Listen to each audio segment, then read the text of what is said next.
একটা ছেলে আর একটা মেয়ের ভালোবাসার মধ্যে পার্থক্য কি জানেন?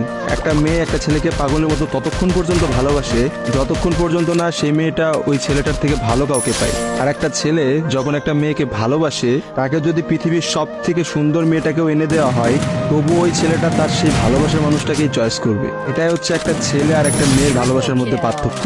কারণ ছেলেরা কোনো সময় বেটার অপশন খোঁজে না, ছেলেরা সবসময় তার শান্তির জায়গাটা খোঁজে। আর একটা ছেলে একটা মেয়েকে যতটা ভালোবাসতে পারে, একটা মেয়ে তার এক গুণও ভালোবাসতে পারে না। ছেলেদের ভালোবাসাটা ভয়ঙ্কর রকম সুন্দর হয়, কারণ একটা ছেলে যখন একটা মেয়েকে মন থেকে ভালোবাসে, সেই মেয়েটার থেকে ভালো কোনো অপশন সে কখনো মাথার মধ্যে চিন্তাই করে না। ছেলেদের ভালোবাসার সাথে কারোর ভালোবাসা তুলনা করা যায় না। ছেলেরা তাদের ভালোবাসার মানুষটাকে যেমন অন্য কারোর সাথে সহ্য করতে পারে না, ঠিক তেমনি একটা ছেলে কখনোই তার ভালোবাসার মানুষটাকে রেখে অন্য কোনো মানুষের পিছনে কখনো ঘুরঘুর করে না। ছেলেরা কখনো কোনো বেটার অপশন বা কোনো সুন্দরী মেয়ে দেখলে তার গার্লফ্রেন্ডকে ভুলে যেতে পারে না। একটা ছেলের ভালোবাসা আপনি কখনোই একটা মেয়ের ভালোবাসার সাথে তুলনা করতে পারবেন না, কারণ মেয়েদের ভালোবাসাটা তো তুচ্ছ।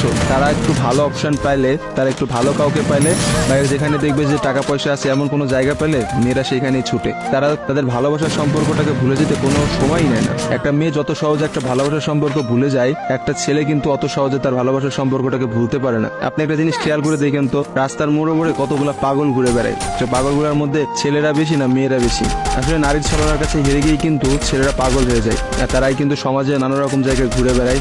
রাস্তাঘাটে দেখা যায়, বাজারে দেখা যায়, হাটে দেখা যায়, তাদের আসলে সব জায়গায় দেখা যায়। আর কয়টা মেয়েরা আপনি দেখছেন পাগল হইতে বলে? ভালোবাসা বিচ্ছেদের পর একটা ছেলে নিজেকে কোনোভাবেই ঘুরিয়ে নিতে পারে না, অথচ একটা মেয়ে কিন্তু খুব সহজে তার নিজেকে ঘুরিয়ে নিতে পারে। একটা মেয়ে কিন্তু নতুন একটা সংসারে যায়, নতুন মানুষকে পায় এবং সে সবকিছু ভুলে যেতে পারে।